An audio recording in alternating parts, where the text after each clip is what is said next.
everybody, how's it going? I just got out of school. I thought I would do a YouTube video for you on how to source. A lot of people have been asking me questions about where you can go to find stuff to sell, how you know what to sell, how you build inventory. In my last video I mentioned that I've been listing between 200 and 250 items a week, and people have been asking me a lot of questions related to how do you find that much stuff to sell. As you can see, I'm actually driving. I just got out of class. It's been a really long day, but I decided to make the video now while I have some spare time, I guess. I mean, I'm driving, but I'm gonna try and drive and talk at the same time. I'm sure it's possible. So anyway, yeah, I just wanted to talk about that, about sourcing. A lot of it, to be perfectly honest, is trial and error. So, you know, you try out a thrift shop and see if there's anything there that you want to resell. And, I mean, if you can't find anything or it's overpriced, you may decide not to go there again. Or, you know, maybe it's just you need to go back. Maybe they just didn't have anything you were particularly interested in that time. Honestly, I can only think of one instance, though, in my entire career of thrifting, and it's been, you know, well, reselling, sorry, I've been thrifting my whole life, but reselling, where I walked in and didn't find anything. Only one instance where that happened, where there just was not anything to resell. And I wasn't mad or anything. I was confused because I thought, you know, I'm like, wow, I've never walked out empty-handed. So, I mean, it happens. It's okay, but generally you can find things. So I wanted to give you some ideas for how you can source things that maybe you hadn't thought of before. So let's see. A lot of people like source at well, actually, I'm sorry, let me start back. Okay, so let me get my thoughts together. I just came out of class, and it was like, it's a super heavy class. It's wrongful conviction, so we talk about a lot of, like, obviously wrongful convictions. It's a heavy topic. There's a lot of emotion and stuff like that. So let me get into the sort of lighter topic of thrifting and sourcing. So, okay, the best place to start is locally. So you want to check out your local thrift shops. So, I mean, not even necessarily like Goodwill or Salvation Army, none of the big chains. Like, just think like local. Like, what do you have that is local to you, that is a consignment shop, a thrift shop, maybe it's like a family-owned one, whatever. I would say start by stopping in there, seeing what they have, talking to the employees, or, I mean, you could even just call. So what I actually do pretty regularly is I will call the thrift shops that I frequent and say, like, you know, do you have a sale coming up or something like that. For instance, a lot of thrift shops have sales on specific holidays, so I want to know what the deal is for that holiday, so we just call and ask. Another thing is, make sure if they have like a Facebook or an Instagram account, you want to make sure that you're following them on Facebook or Instagram, because a lot of times that's going to be the first place that they will give out that information, and you want to know that right away so you can, like, make a plan. And usually it's like a week in advance or something like that. Then a lot of the big chains do the same thing with the holidays, like Salvation Armies. I'm in Michigan. The Salvation Armies in Michigan a lot of them will do 99-cent sales or 50% off sales on holidays such as like Memorial Day, even like New Year's Day, stuff like that. So if you just call and find out, you know, what the sale is, you can gain a lot of inventory that way that you might not have purchased before, but it being 50% off or 99 cents, I mean, it's a good deal. So that's a good place to start. A lot of people get the bulk of their inventory from like the Goodwill outlets, which are like the pay by the pound. So they're basically just like these giant bins of clothing or hard goods, and everybody just digs through and like grabs things and puts it in a cart, and then you like have your cart like parked alongside the wall, and it gets pretty competitive. Like, there's people there that are there every day looking for stuff. And you know, I haven't had too many bad experiences. It's also called the bins. I haven't too many bad experiences at the bins. But people can get pretty snatchy, and you know, sometimes snatch things out of your hands. For me, I do enjoy going, and I do find good stuff. But the problem for me is that in Michigan, there's only 2 of these bins. One is in Grand Rapids and one is in Flint, which neither are very close to me, so I don't get to go very often. So I've had to look elsewhere to get a bulk of inventory.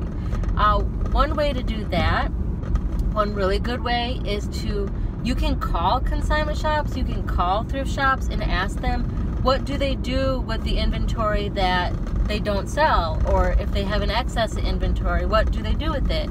You could offer to buy it from them. I do that. I buy from one thrift shop, I get 400 pounds at a time, and I do that, I would say maybe like once every like month and a half or so. And to be fair, some of it is not stuff that I can resell, so I just redonate it, but enough of it is good, and it keeps me replenished, my inventory replenished, because for me, I don't have a ton of time to source. I don't have as much time as perhaps like a full-time reseller, although I do consider myself full-time. I also am a part-time law student, so I have to do that as well, so I don't have as much time to source. So that's a good way to do it. I mean, if you're limited on time, you do have to pay, like, you know, you'll pay like a bulk amount up front. So another creative way to source, and this I did more last year and the year before, is online consignment shops, sourcing at like online consignment shops. So a couple good places to do that is swap.com. ThreadUp is another online consignment shop.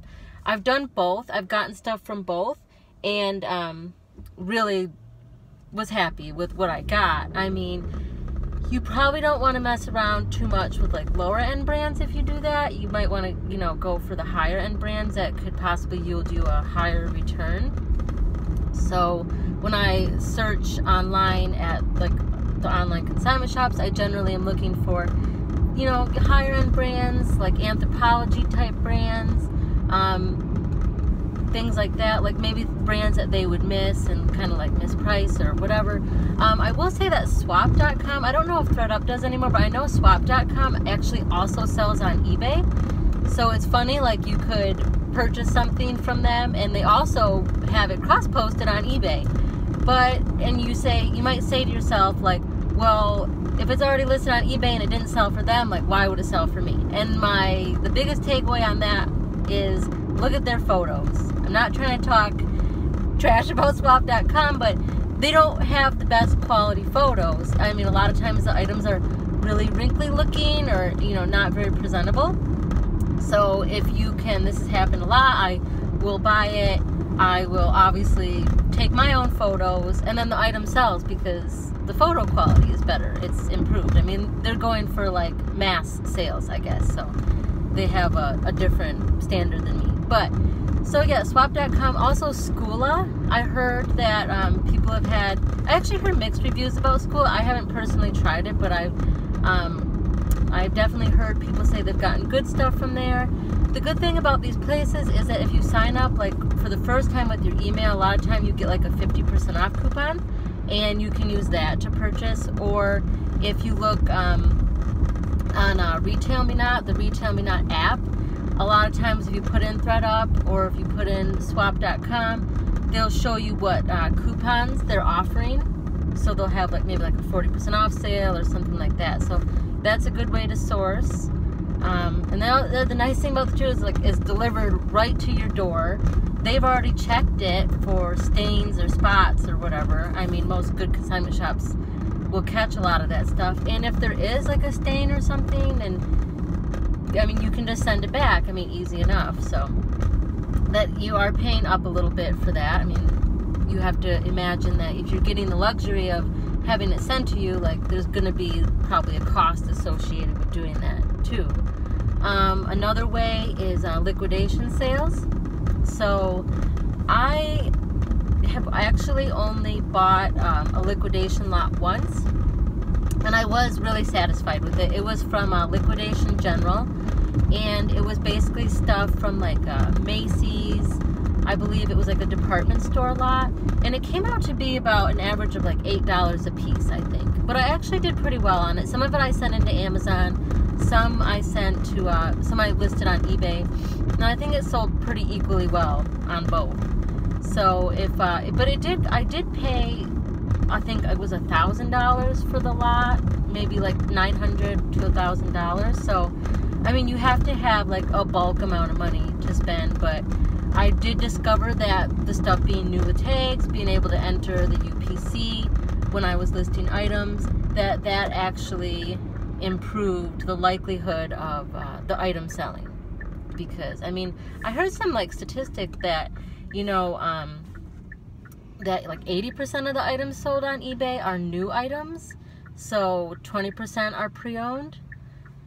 And also I think that it improves your likelihood of getting found in on the Googles, in Google Shopping and Google searches if you have the UPC. So I think that explains why sometimes why new items do sell better. So I mean, that's kind of, like I said, more a pricey way to go, but that's an option. Also on Instagram, I noticed that a lot of resellers are offering lots, are offering to sell items basically wholesale. So I haven't personally purchased any of those from any of the sellers, but I've heard people say that they've gotten, you know, pretty good stuff, and they're selling used items, or some are selling new too, I guess. But so that might be an option for as far as sourcing. You know, it's a lot of sourcing is just persistence in learning and trying something, getting something, and saying, okay, let's see how this does. And then it's the trial and error. I mean, you're like, well, that didn't sell well, that didn't sell fast for me, so maybe that's not the thing for me to sell. So you just have to keep at it, keep trying new things, keep trying different places to source. I mean, don't just always go to the same thrift shop. Try to diversify a bit. And the great thing too is that if you, because we travel quite a bit to go sourcing, I don't necessarily have a lot nearby me, so we travel quite a bit.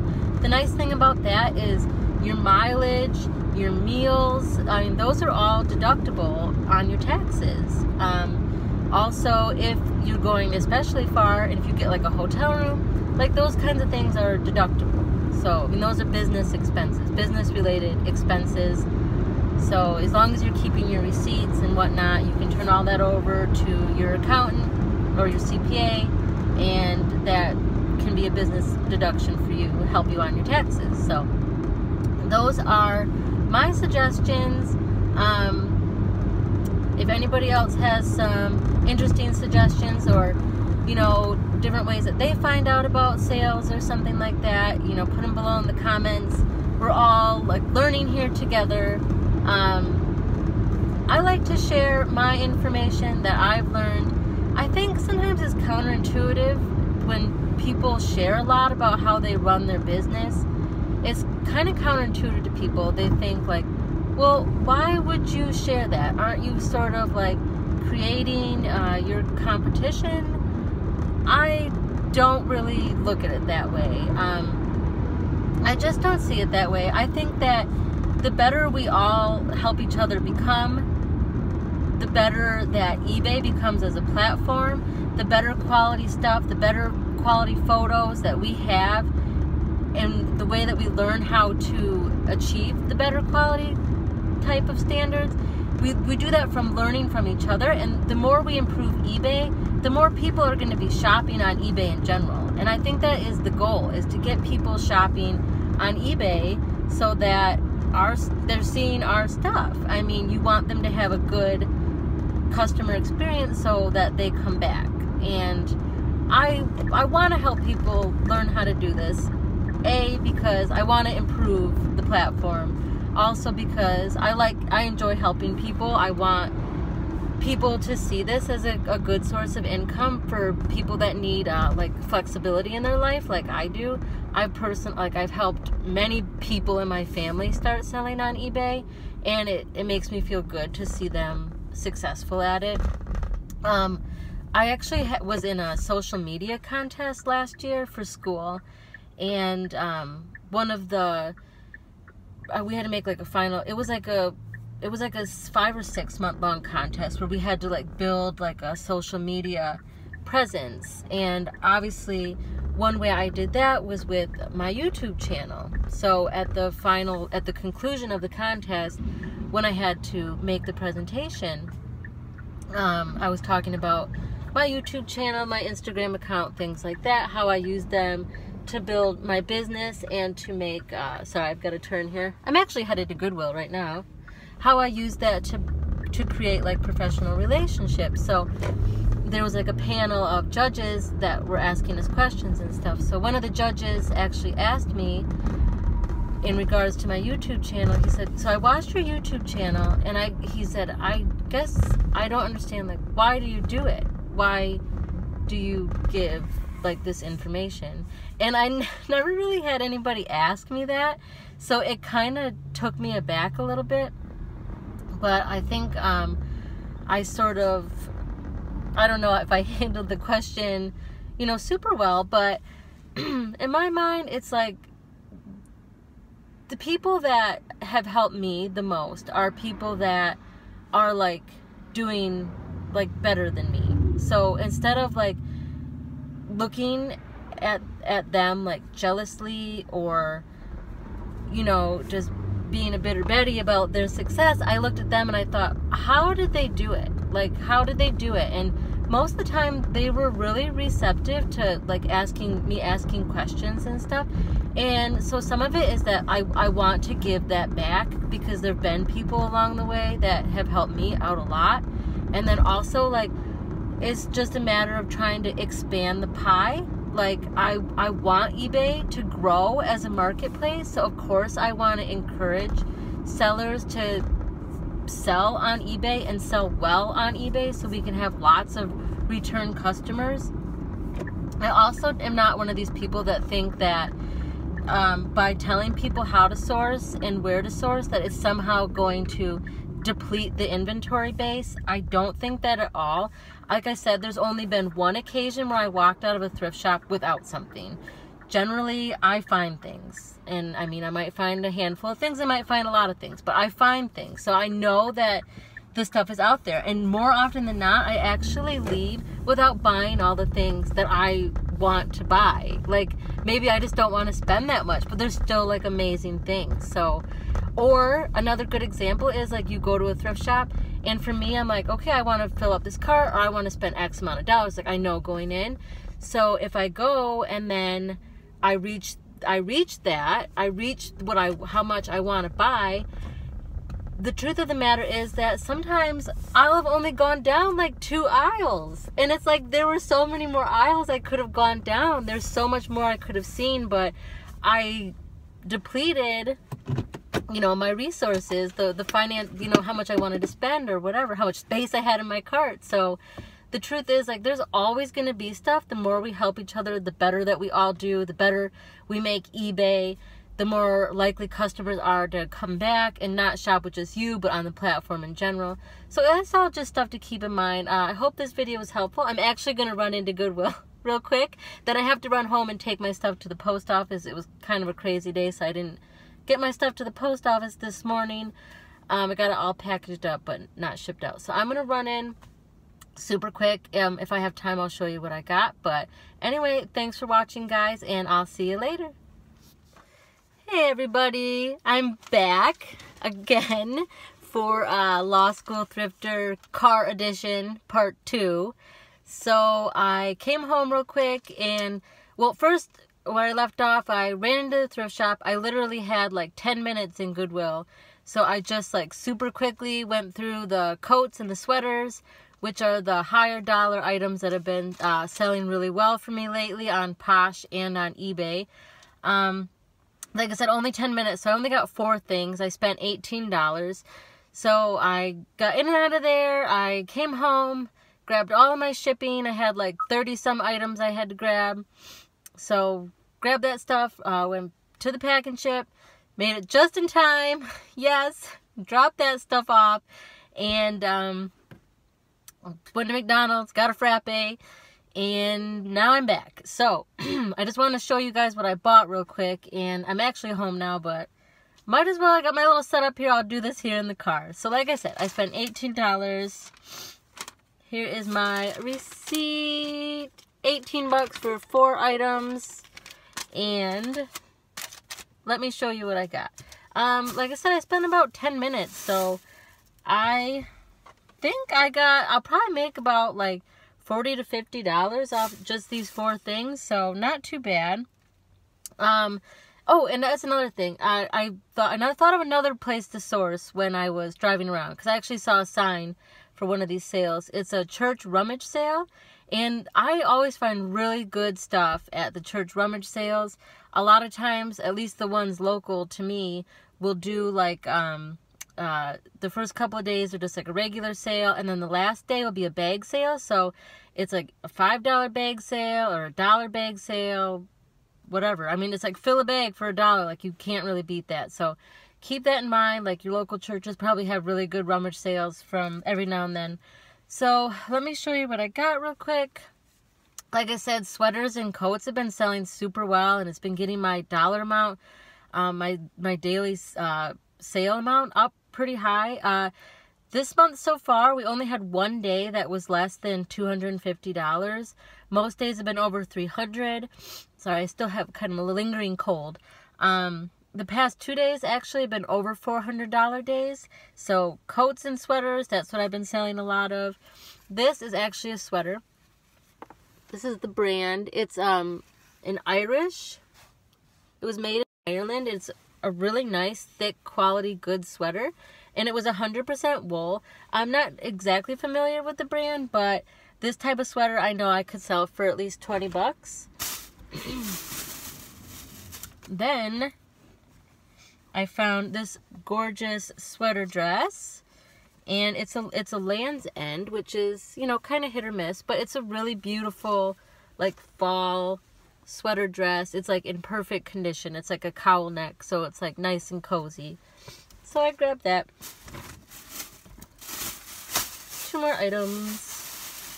The next one is this Ann Taylor sweater, which I swear I've sold this before. It's like a jacket sweater. This kind of stuff sells really well for me on like Posh and eBay. And I know I've sold this before, so I know I can sell it for like at least $20 on that guy. And this was exciting. I've never actually found this brand before, but I've always had my eye out for it. It's like a younger, kind of trendier brand, Brandy Melville. It's this little wool sweater. I imagine this will sell pretty well on Posh. So, you know, I really can't complain. For like 10 minutes of my time, I found 4 items that will make me $40 to $50. So I'm happy with that. So I'm off to go into my house here, and I've got some photographing to do, some listing to do, and some time to spend with my daughter. So I hope everybody has a good evening. Thank you for watching. Bye-bye.